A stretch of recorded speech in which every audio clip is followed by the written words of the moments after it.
You're listening to Just 3 Clicks, and this is episode 20. 20 episodes.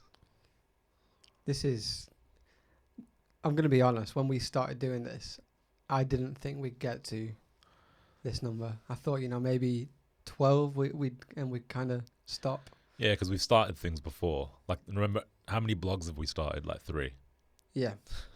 And then there's nothing ever happens. I remember, actually, the first time we done a blog, I wrote an article on it, on the Viddyoze blog. I can't remember what it was now, but I know I wrote one. It was about audio in video, how you could change the effect of a... the mood of the video based on the audio. Yeah. There's a word for that. It was in that blog post. I don't remember it anymore. If we still had the blog, then maybe you would know. I know. We're starting a new blog for anyone that's listening. That'll be out probably by the time you're listening to this. I think the blog will be live. If it's not, then probably just forgot to do it. But it was supposed to be live last week, so that'll be good. New blog. The website's new. Yep. Now, so if you go to viddyoze.com, you'll see it looks like a real website.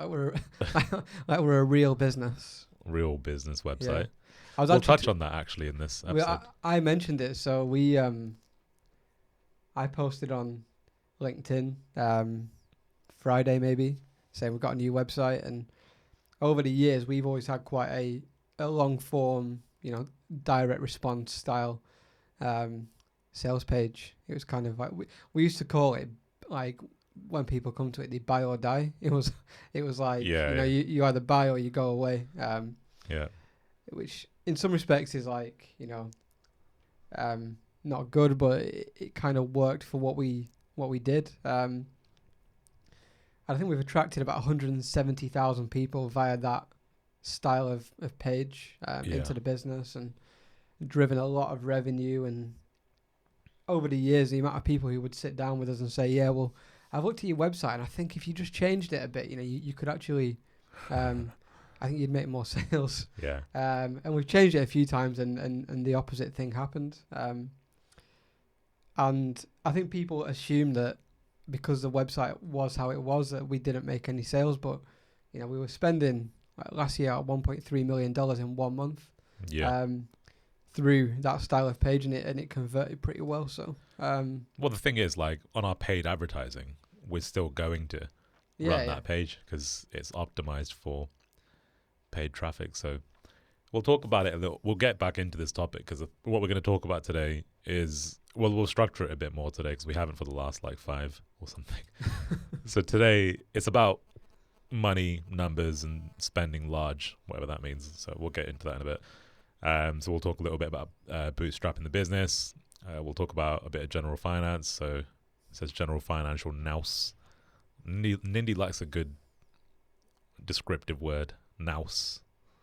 What's that like? Insight, knowledge. Yeah. I think spending money to make money, and growing revenue. So a little bit, just lots of money stuff basically. So, but yeah, new website. I cut my hair off because it was just ridiculous. And I think I've broken my foot. So, got a crutch out there. Sounds like a interesting time. Maybe you're like Samson, the guy who, when you cut his hair, he loses strength. That might be what it is. Maybe like you need to grow your hair.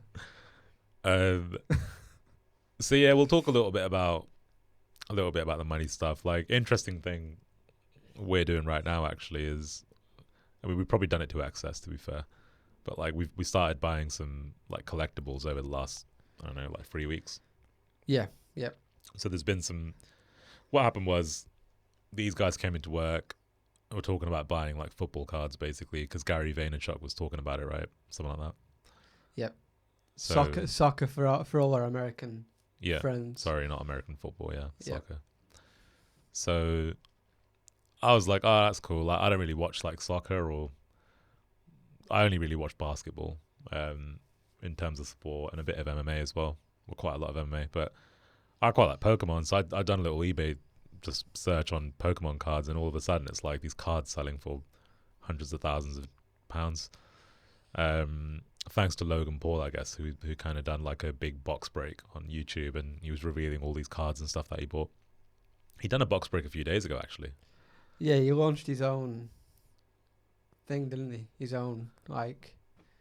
I don't know. Yeah, he did. And he used a box break to do it. Right. He made that 1.3 million in like a day. Interesting story on the Logan Paul thing. So the guy that was middling his... I don't know if we should... Well, it doesn't matter. We're not going to ever do anything with Logan Paul, are we? So the guy that was doing the middling for Logan Paul ended up being like the biggest scammer in that whole collectible market, basically, because he was basically saying something about it. There were supposed to be first editions, but they ended up being like unlimited cards, and he was selling them for like thousands and thousands of quid. So that's not good. But basically, for anybody that's not really following, Pokemon is the, like Pikachu, Charizard, whatever. They, it's back from the 90s and the early days of like gaming, and like when the whole technology world is just kind of coming to fruition. In that time, Pokemon cards were the thing, and they started releasing Pokemon games on Game Boy and all of that, and that whole franchise became really big. So people that bought in the early days of the 90s with those cards are now selling those cards for extraordinary amounts of money. So I guess it just gave us a bit of a, I don't know. For me, it was just like, well, if I had just collected from the back in the day, it probably would have been a good thing. So why not I just start collecting now for the future?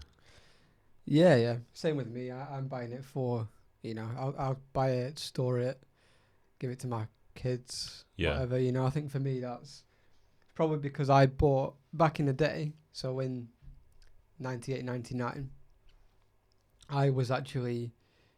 I made money from Pokemon cards. I used to trade them at school. Yeah. And I started off with my mate. He had like, I think his family were quite well off, so they bought him all the Pokemon cards. And then I got all his like spares, and he gave me like a big pile of them, and I traded up from that. So I traded the spares for like shinies or holo cards, and then I was making about £50 a week when I was like 12 years old. So yeah, I've kind of got into the Pokemon stuff again because it's quite nostalgic for me. That was how I made money when I was a kid. So it's pretty cool to get back into it now, and eventually, hopefully, give them to my kids, and they can probably, I don't know, put them in the shredder or just throw them away. Just kind of like tying it into what this whole thing's about, like, that's my phone. I think the way, like, I think we both probably do this, like the way we look at things is like, you just kind of like, it's like kickstarting a project, isn't it? Like we're looking at it as just like a money making opportunity. And in a way, it's its own.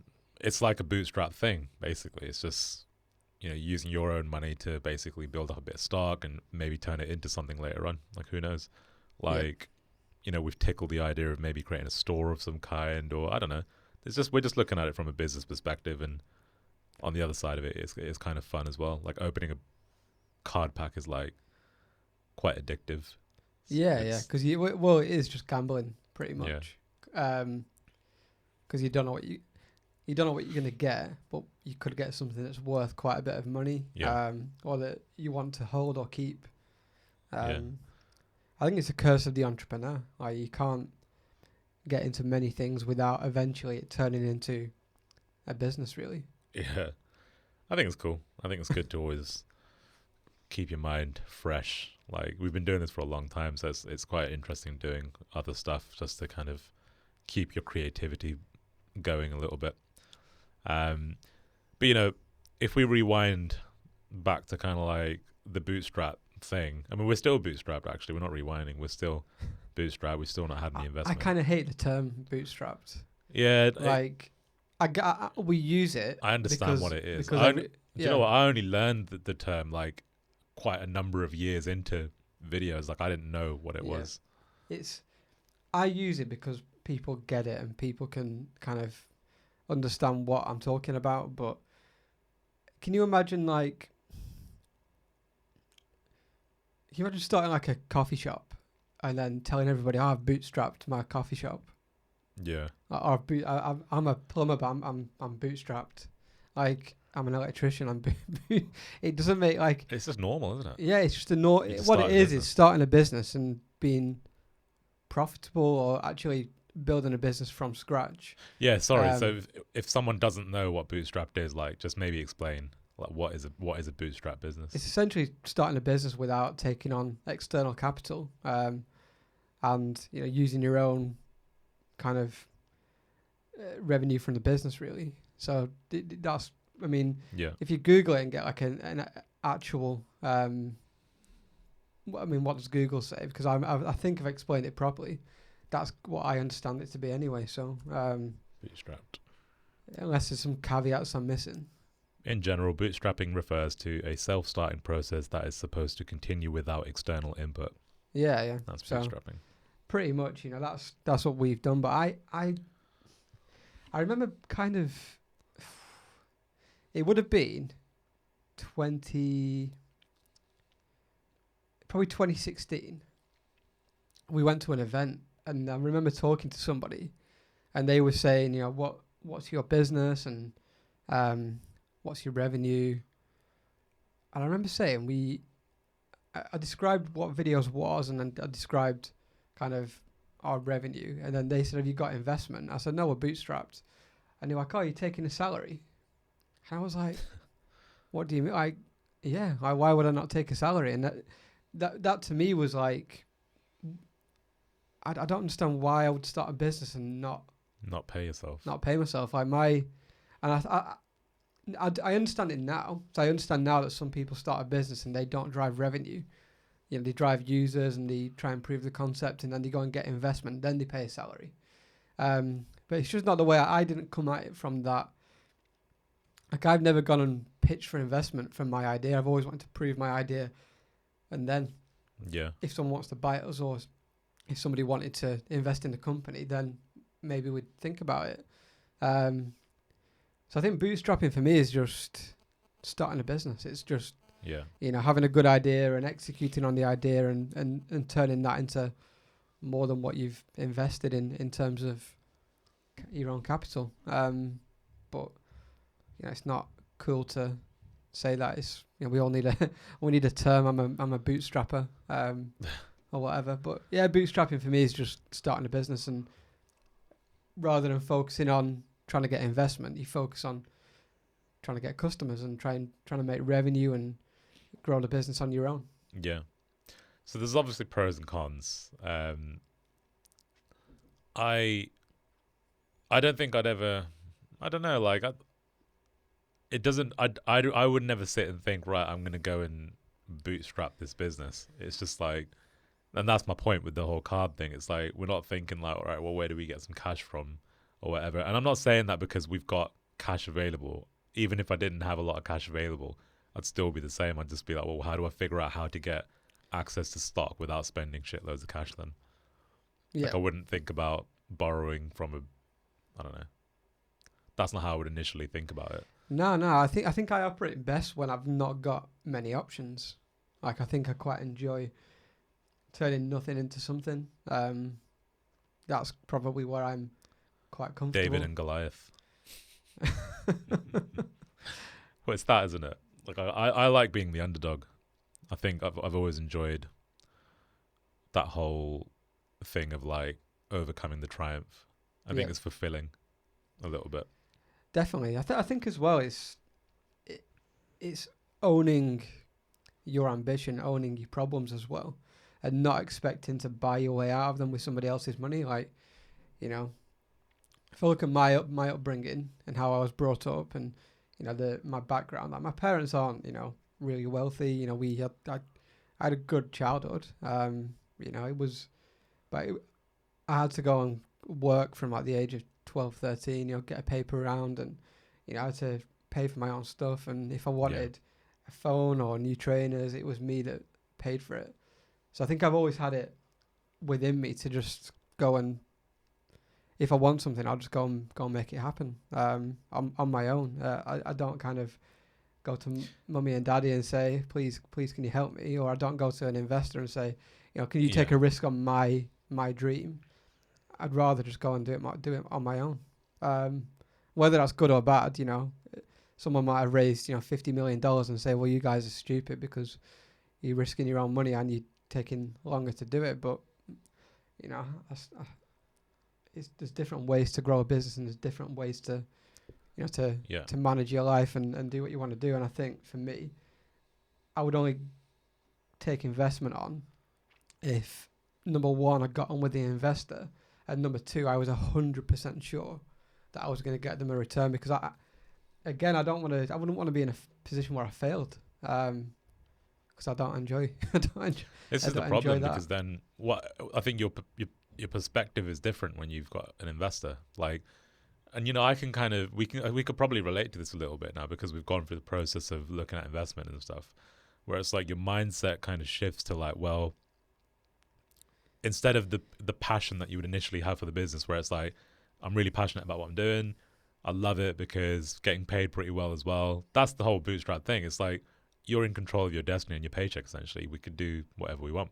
Like, but then as soon as you've got that other side of it, it's accountability, it's risk, it's pressure and stress. These are all things that come added with that. So it's like, how do you maintain like the passion you've got for it? How do you like still enjoy it whilst being under tremendous amount of stress because you've got millions of dollars worth of investment from someone? For me, that's where it kind of balances out, because I'd prefer just to do it on our own in some ways. I think for me it would have to be, the business would need to be in a position where it's really predictable, and you knew that there was kind of, if you put £1 million, £2 million, £3 million extra spend into the business, that it would yield what the metrics state it would do. So if you're buying a customer for £1 and you're selling it, over time you're getting £3 out of the customer. 1 to 3 is a good ratio for a SaaS company. If you knew that if I put £1 million in today, that those metrics are going to hold. If I put 10 million in, they're going to hold as well. If you knew that, then go and raise the money, because you can go and get to where you need to get to faster. But if you're not 100% sure on your metrics, it's just I think you'll end up in a position where you're doing different things every month to try and hit your numbers, and those things might get you there in the short term, but they're going to impact the long-term performance of the business. I'd agree with that. I think if you were going to start a new thing now, like a new business now, would you just do it the same way? Yes, but I would potentially go and get investment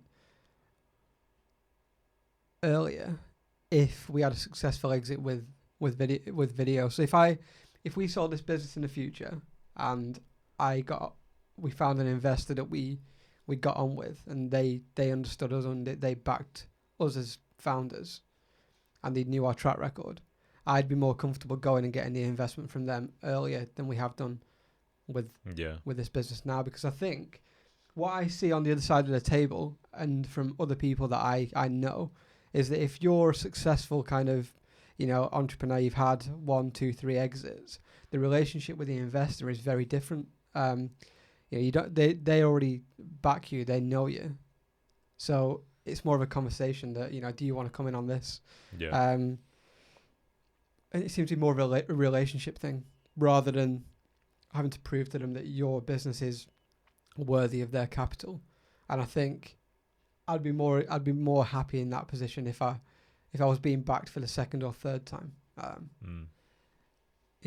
think and I think where we are as well, we know the business that we have, and we know the potential of it. We know the market, we know the plans for the future. We know we can back our execution based on what we've done so far. But so I think the only the best person to invest in our business is me, you, and Jamie. We've got the cash to do it. We could take the money out of the business today if we wanted to, but we're backing ourselves by reinvesting that back into the business, and we are our own investor right now, because we could probably quadruple our salaries if we wanted to, no problem. But we choose not to, because we invest that back into the business. So I think today, what are we in February, almost March,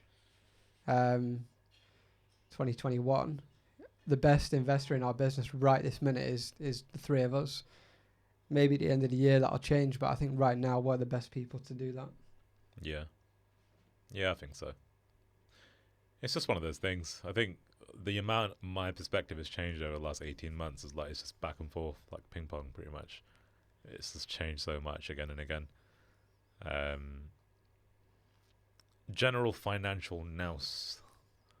How good was your understanding of money from a business perspective prior to Viddyoze? Well, you're an accountant, so... Yeah. I think we've spoken about money in the past and finance, and I think from a financial perspective, like pretty good. Like I'm quite good at that side of things. Like when it comes to reading balance sheets or P&L accounts, you know, when it comes to like basic accountancy, metrics, KPIs, like how a KPI at the front end of the business can affect valuation at the end, and pushing that through in my head. And I'm pretty good at all that kind of thing. And then when it comes to like managing cash, yeah, I'm okay. But again, that depends if I'm doing it personally or as a business owner. Yeah.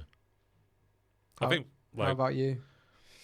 Like I tried doing an accounting course like before starting a business, and I'd done like 2 classes. I was like, this is for me. This is complicated. But, you know, like in my head, as long as it was more money coming in than more money going out, that was pretty much a fundamental perspective on finance, really. It was just, let's just make sure we're making more than we're spending.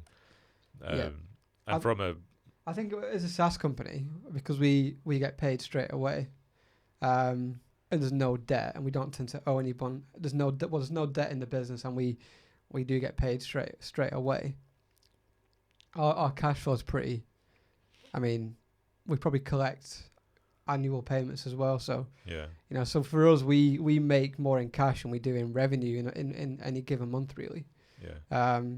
So for us, it was always like, if there's more cash in the bank on the 1st of March than there was on the 1st of Feb, then, you know, we're okay. It's not the best way to manage your business. Like, I'm not condoning that or saying that's what you should do, but I think in the early days, like when you're starting, as long as you just understand that basic kind of premise of you just make more than you're spending. Like, especially if you're bootstrapped, you have to. Like, otherwise, you know, you're fucked, basically. So, like, in the early days, yeah, but over the last 5 years, I've learned so much. Like, from you being an accountant, from working with other people who have their own businesses and seeing how that works, learning about how a SaaS company works, but then also understanding the entire subscription side of business, like churn and, you know, those kinds of metrics and how that impacts your business valuation. So I think, like, what the question Nindy's asking here is, like,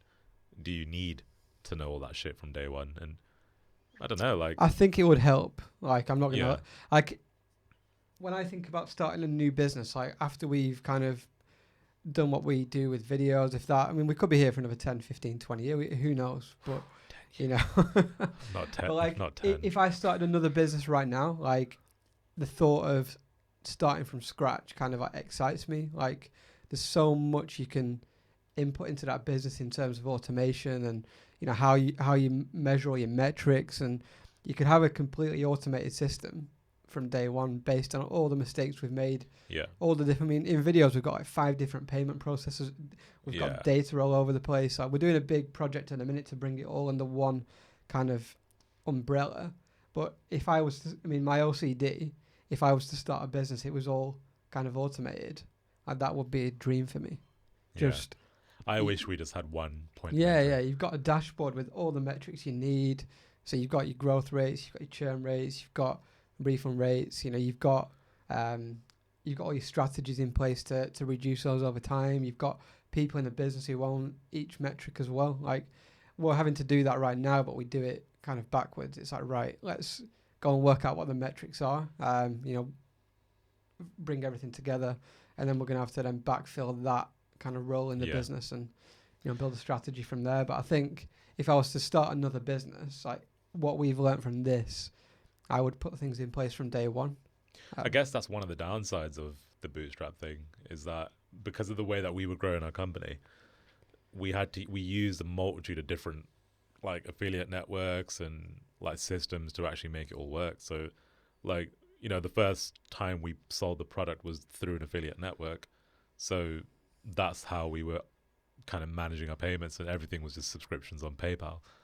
Like it was only a few years ago where we looked at like starting to process things through Stripe and doing it differently, because we weren't even doing it. We weren't getting sales from anywhere else at that time. So no. Yeah, that's obviously one of the downsides, but I suppose there's ways around it. It's just knowing, isn't it? Like we didn't know from day one. No, you can't predict what's going to happen in the future. We knew the business we knew it had potential, but when we started, it was just a project, like a joint project. We anticipated going our separate ways at some time, but you know, we're now almost 6 years in. Well, we've been working on this project more than 6 years now. It was in like December 2014. Yeah. First talked about it in 2014. I remember I was in Spain, in Chris Winter's house, drinking juice that his wife had made. It's very specific. Yeah, I remember because like just a bit of a tangent, but it was went to Barcelona to meet this guy.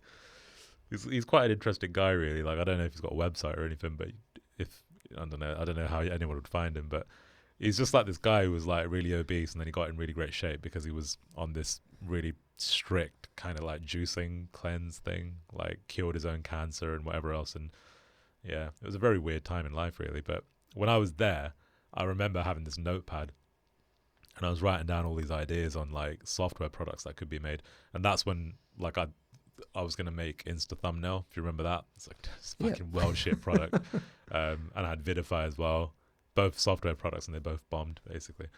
And it was so close to Viddyoze that I remember when we were shooting the first videos for Viddyoze, when we were doing the JV content, I kept calling Viddyoze Viddyoze. I was like, oh yeah, this is the Viddyoze pre-launch or whatever, and I kept saying Viddyoze. Mad, I think back to that, like how weird all that time was. But yeah, it was just it seems like not very long ago, but it's crazy how what it's transformed into. But that's where it comes from. Like honestly, like it's been such a good experience, honestly, like to see where it's come from and how we've grown it. It's pretty crazy, really, to be fair. And again, you don't get that experience through, I don't personally feel you'd get that experience through investment. I think no, it's a different type of growth. Like it's a different type of growth, and it's a different mindset. Like if someone dropped £10 million in my bank account today, in our bank account for the business, was like, right, spend that money. Like when you're kind of bootstrapped, you know, you've got to hit like 8 out of 10, 9 out of 10 things that you try, really. You can't risk like 100 grand 10 times and it not come off. Whereas when you've got investment, you know, you could hire 100 people and 60 of them might be shit, but you've got 40 you're going to keep. You know, I think in our business, we hire somebody, you know, if they don't work out, it's more of a risk to the business when you've not got that capital to bring other people back on. And I think that's probably the big difference. It's a different, your growth has got to be, it's kind of like it's like a scalpel. You've got to be very accurate with what you're doing rather than like a shotgun, which is just, you know. Scattergun. Yeah. I think that's kind of, we've got to be very precise, like an assassin, really. Yeah, you know, like that's kind of that's how we grow the business, is like precision, you know, speed as well. You've got to be fast, but as you go moving fast, you've got to be very precise with how you operate the business, and you've got to, if you see something not working, you've got to cut it quite quickly. Yeah, I mean, we just had a call before this podcast on a certain area of the business where we're trying to create contingencies because it's not going the way we want it to go. Like if you're in an investor-led company, we could be doing that for another year. Like, just not even think about it. Just let it go.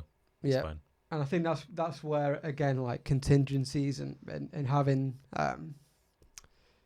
alternative routes you can go down. If things don't work out, you've got to be very prepared. Yeah.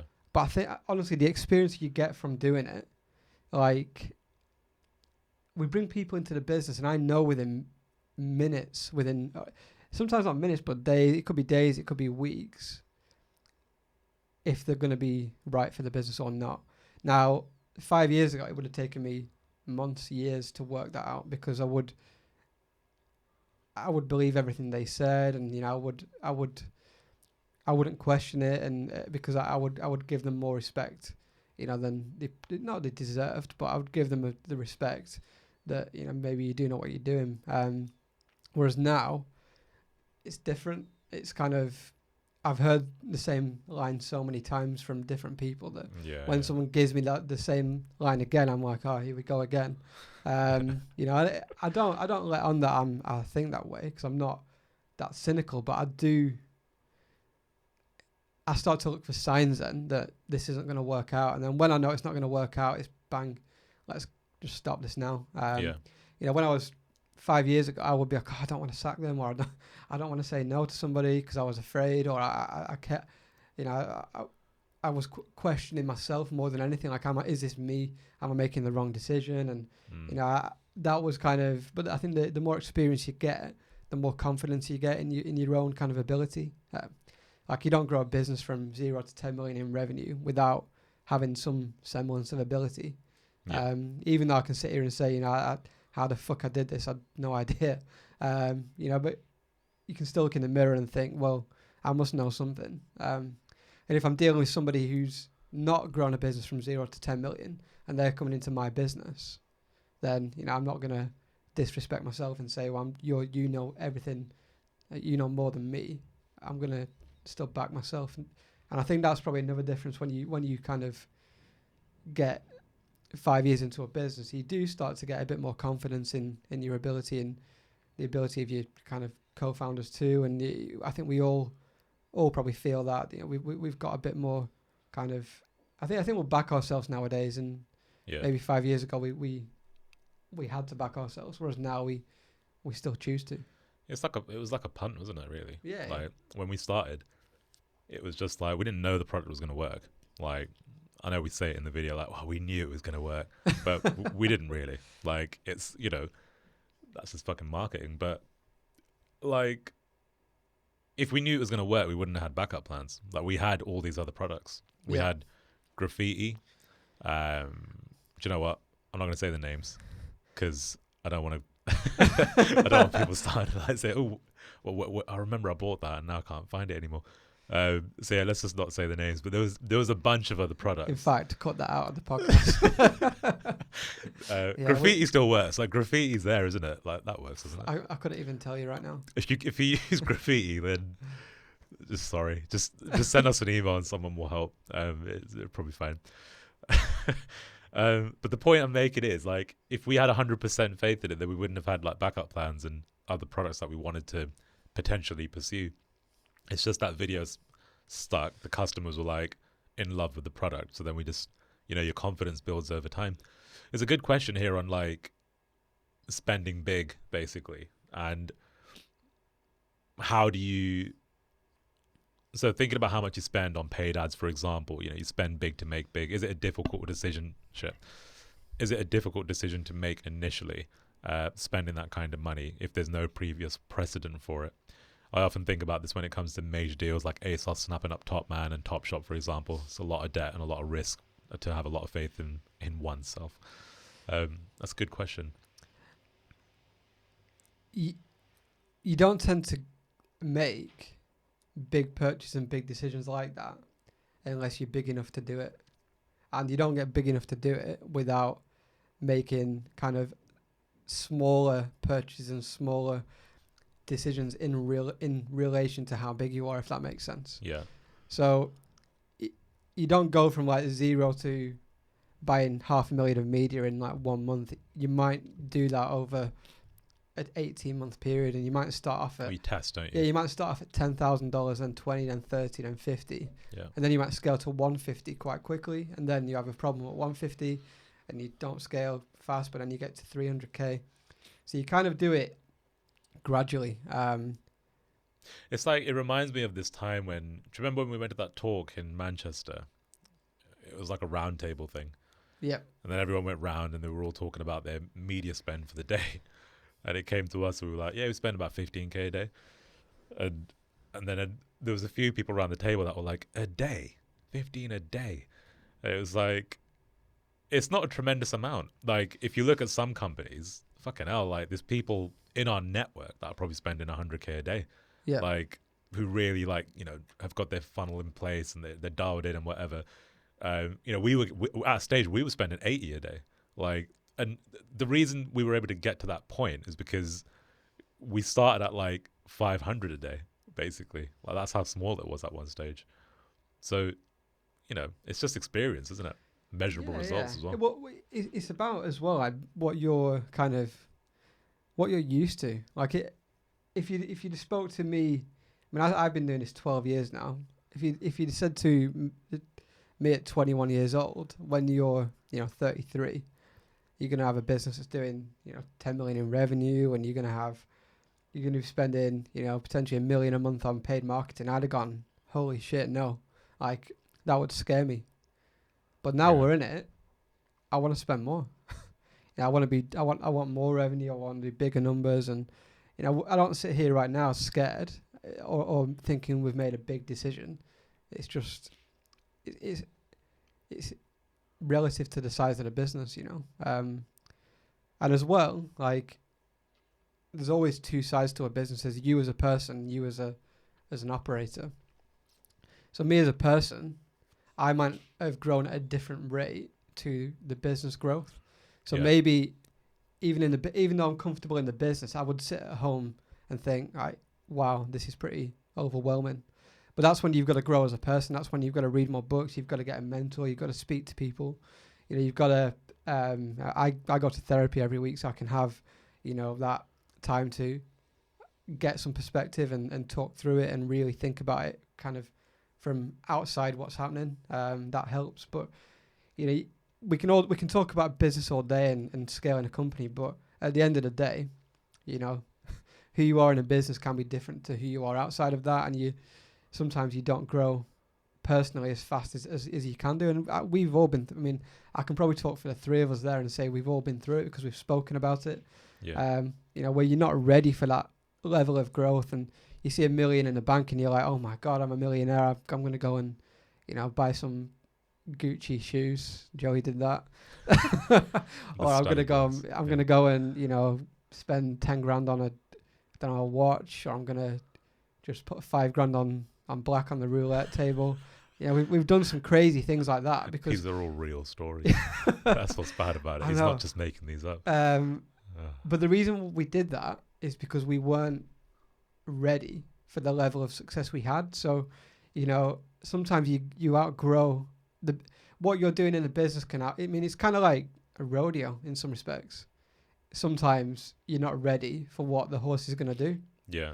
And you get thrown off, or you're getting absolutely destroyed on the back of the horse, but then you get it under control and you can actually, progress and that's kind of what a business can be like. You can get as a person, like your kind of true self, you can get thrown off the horse at some stage, and you are going to do stupid shit, and you are going to make mistakes, and you are going to spend too much money, or you're not going to be ready for that. And you see it all the time with, you look at kind of sports players, and they get money at a very young age, like 18, 19, 20. They can become like multi-millionaires. Look at like Justin Bieber as an example as well. Someone who was young and got a lot of money. He personally won't have been ready for that, and that's why people go off the rails. That's why they get into drugs, or they start hanging out with the wrong people. They get attention from people that are more interested in the celebrity and the money than they are the person. Yeah. And that's when people start doing stupid stuff because that's what they think they should be doing. But then eventually they all come back around and they mature and they realize that people wanted me for the wrong reasons, and you come back to your true self, and you can start to actually progress and operate like a functional human being again. And I think that's the same in a business. If a business outgrows you, it can lead to burnout. It can lead to you're doing crazy things. Like the money side of things, that's another episode on its own, because money does affect you in different ways. Like I know of 20 or 30 people who've made a lot of money, and everyone's got the same stories. Yeah. You know? Going out, spending a lot of money, and you want the attention, you want people to know you've done well for yourself, and that's all about stroking your ego. But eventually, you know, you realize that that's not really important. And if you're going through that right now yourself, you'll be saying, "Oh, that's stupid. I'm going to do this for the rest of my life. I enjoy it." But you will get to a stage where you burn out and you're like, "I just want to quite a normal life now." I just want to, and I'm sure at some stage, you know, that'll happen again, because you've got to be prepared for things like that. But that's probably, you know, we do like to go off on a tangent, but for me, that is when you grow in a business, that's how you adapt. You've got to be prepared to adapt personally, and you've got to run kind of down two paths. You've got to run the personal path where you're kind of adjusting to the level of success in the business, and then in the business, you've got to make sure that you're investing a good portion of what you make back in. And the bigger that investment gets, you kind of can't get scared about it. You've just got to be adaptable. So, yeah, that's kind of it. You don't go in on day one and spend $500,000 on paid traffic, or you don't go and, you know, rent a £7 million office. Yeah, and I guess like gradually. I think people will be some people might be a little bit upset about that answer, because I think people want instant results. Like, and there isn't, you know, there isn't really an instant big result. Like, you can get instant results in the sense of like you can get quick wins, but big scaled up kind of results like that do take time. You saw it at the round table. So when Joey said we spend 15k a day, like, everybody was shocked, but we weren't shocked. We were like, that's normal. That's normal to us. Yeah, we're trying to get to 50. We're trying to get to 50. You know, for us, we don't think that's impressive.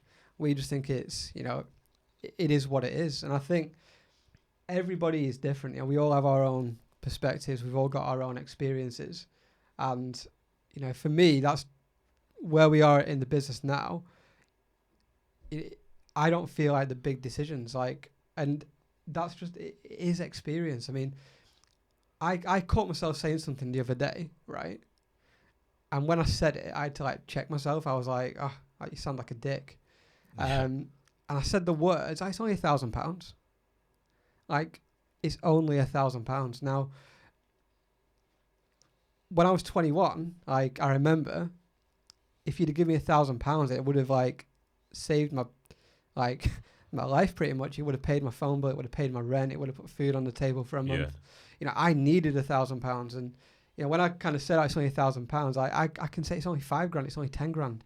These are the things that come out of my mouth nowadays, and I'm like, who is that person?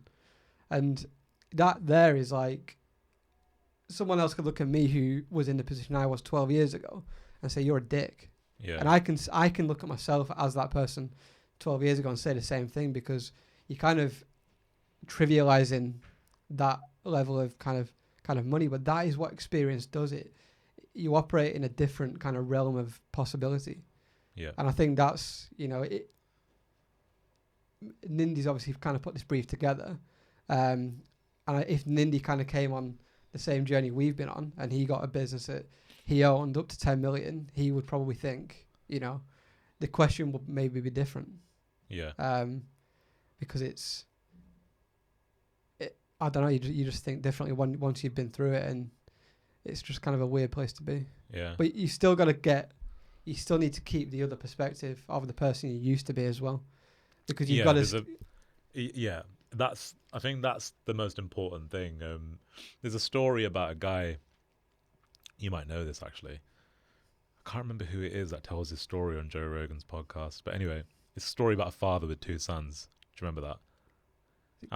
Guy Ritchie. Yeah, the Guy Ritchie story. So for anybody that doesn't know it, basically, I'll try and tell it the best I can. It's probably going to be shit compared to him. So if you haven't seen the Guy Ritchie episode on Joe Rogan, watch that after, because it will probably articulate so much better than me. But the father basically has two sons, raises the kids. One of the sons says, "You know what? I'm going to go off and do my own thing. You know, I'm going to go live my life and whatever." And the other son says, "I'm going to stay with my dad and, you know, help him run the house and be the good son," basically. So loads of time goes on, years and years. Both the kids grow up. One of the kids is still away and the other one's still with his dad. And then in that time, the kid that had went away had basically gone and done all kinds of different things, broke the rules, was rebellious, got in trouble, smoked loads of weed and coke, done loads of coke and hookers and whatever else, and basically just had this really intense experience of just going through all this loads of shit, basically. Whereas the other son done everything that the dad wanted. He, looked after the house. He helped dad with his work, and was just that really great son. And then when the other son came back home, the dad was basically really excited and greeted him with loads of love and just said to the other son, "Look, I want you to help me throw a party for your brother because he's come home, and I want to welcome him back with open arms and celebrate the fact that he's home." So the other brother's pissed off because he's like, "Well, what about me? Like, I've done everything you wanted me to do for all this time, but I don't get anything like that." And that's the end of the story. And the story basically is emphasizing the ego, basically, and the journey that we transition through with our own ego. So the father is us, and both of the kids are the two split personalities that we have when we have to go out and rebel and do things that are not necessarily in line with who we actually are. But the moral is that when you go out and you do all that shit, you still eventually come back to yourself and you end up being the person you are anyway, because it's just growth. Like, you have to go through the growth and you have to go through the pain to then come back and see your dad again. Yeah. It's like scaling a mountain. Like, on the way up, you're gonna get a kind of a hole in the rock, and it's gonna be loose, and you're gonna fall, and you're gonna get something that's stable. Like, sometimes you're gonna hit one, you're gonna drop 10 steps back down, but you've got to still keep trying to pursue and grab it and push forward and be prepared for that. But yeah, personal growth for me is you have to go out and do that alongside a business, any kind of business you're building. You have to, because if you don't, you're going to hit a ceiling in the business where you can't grow it anymore, because maybe you're afraid of the risk. Maybe you think you're spending too much money. Maybe you don't back yourself. Maybe you're not confident enough to do it. But you have to always progress. And that can be, experiences, reading books, speaking to different people from different cultures, different backgrounds. Yeah. All these things are going to help you to progress. And I think that's what you've got to be prepared to do alongside the business, so that when you are actually making these decisions, they don't become big decisions. They become just another decision that you've got to make to get to where you want to get to. Cool. Well, look, we should probably wrap it up there, because I think we're actually approaching 50 minutes, so it's quite a long one. But Nindy, maybe we should go into another part on this, because I think there's a lot on this brief that I think we've not gone through, and I think it's quite good content. But I'll ask you, there's something on here that we'll end with these questions. Like, I'm going to ask you some quick fire questions, and then I'm just going to ask you some quick fire questions. You can just answer them as fast as you want. So what do you think financial success means to you? Freedom. So freedom of choice. Like, I've always said that I want to be able to wake up in the morning and just say, let's go to Australia today. Yeah. Okay. So that's it for me. Does more money cause more problems? I think it causes the same amount of problems, but some problems can be bigger. Yeah, I would agree with that one massively, given my circumstances. Has it brought freedom? No. Well, no. Like, I don't think it ever brings the level of freedom you anticipate you're going to get. But it's allowed me more choices. Yeah. And for me, choice is probably more important than freedom, because freedom's quite subjective. Yeah. I mean, one thing is we're in a lockdown, and no matter how much money you have, you're still in the lockdown. So, yep. Do you feel it gives you a more meaningful life? No, I don't think it does. I think some of the most kind of enjoyable moments of the last year for me have just been free with my son. Yeah. Obviously, in a quite a nice house, which I have to pay for. But I don't think the experiences would have been any worse in a smaller house. In a smaller house, yeah. So I think, free. I get a lot of enjoyment out of things like that. But I look at my other kind of what else I enjoy in life. Like, Michelin star restaurants are a big passion for me. Expensive, and I've done some of the best in the world. There's other experiences that hot tubs in expensive hotels, infinity pool with the views of, amazing places. Yeah. Like some of those memories for me are really powerful. Some of the things we've obviously done together as well, like over the years, and a lot of traveling, that required money, and I couldn't have had that if I didn't have it. So yeah. What's the worst thing that you've purchased? I can't even answer that question. That you can say on here. Do you know Doesn't what? have to be the price as well. It's just the worst purchase. Do you know what? I don't think I regret anything I've bought. Genuinely, like everything I've bought, right, at the time was a good idea, because you think about it. Do you buy something and think immediately, oh, this is a really bad idea, but I'm going to buy it? Not generally. Like you buy it because you want it. The only time I can really genuinely say it was probably, I've bought loads of bad things, but I don't regret any of them at all. I think they've made me who I am, so I'm fine with all my. Give me an example. The worst, the one I'd say on here is probably the shoes. The shoes were bad. On the video, can we get a picture of those shoes? Yeah, I'll send a picture of them to. Just for context. Tom. Let me know, Tom. They are amazing, by the way. Like he wore them once. Basically, what happened was we're in Las Vegas, very excited because it's Las Vegas. We're gonna go out and have a good time, whatever. And then Jamie's like, "Yeah, let's go shopping. Like before we go out, we'll get a couple of bits here and there." We all go into the Gucci shop, and I get approached by this guy who was serving Floyd Mayweather the day before.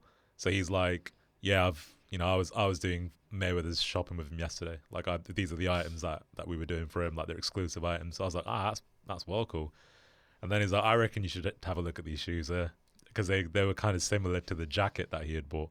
So I'm like, "All right, well, let's just have a look at these shoes." And if you put the picture up, like honestly, these shoes are fucking so stupid.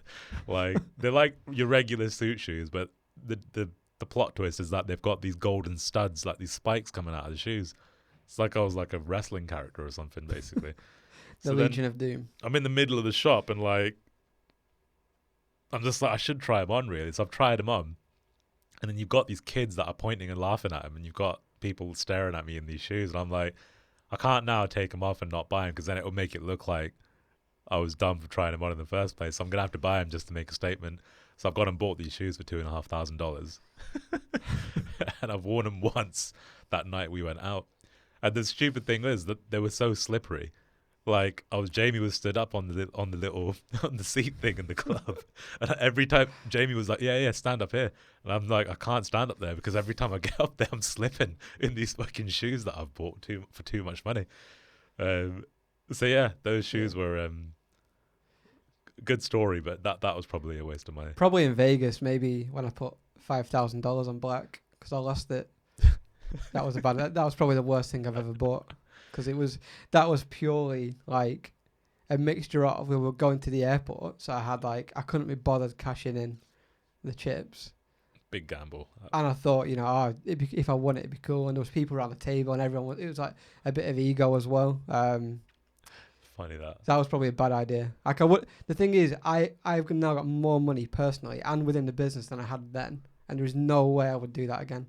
Yeah, but that's the thing though, see, because you're probably like that because you've done it. Yeah. And if you hadn't done it, then you'd probably do it now. Yeah. So it's a lesson, isn't it? Yeah, it is. So that's probably the worst thing I've bought. Yeah, that's cool. All right, well, let's end it there. Nindy, if you want us to carry on this one, let's plug it into another episode next time. So if you guys enjoyed that, make sure you go and leave a review. If you're watching it on YouTube, share it, leave a comment. No attacking ones, please, and we'll see you in the next episode. What's an example of an attacking comment? It's any time we bring up any kind of politics, basically. Like if we bring up politics on the podcast, and we tend not to really get into anything political, because we know people can be really passionate about it. So I brought up a political comment. I won't repeat it again because there's no point. And then it's just resulted in one of our subscribers just going apeshit at me because he didn't agree with my political perspective, basically. And the interesting thing is, I don't even care about, I do care about politics, but I don't follow like a party, or like I don't, I don't favor one over another. I look at it objectively from afar and just have my view on it, but I'm not passionate about any, party or whatever else. So no, me neither. Just so yeah, we tend to stay away from that here. So, but that's it. Cool. So again, if you enjoyed it, leave a review, and we'll see you in the next episode.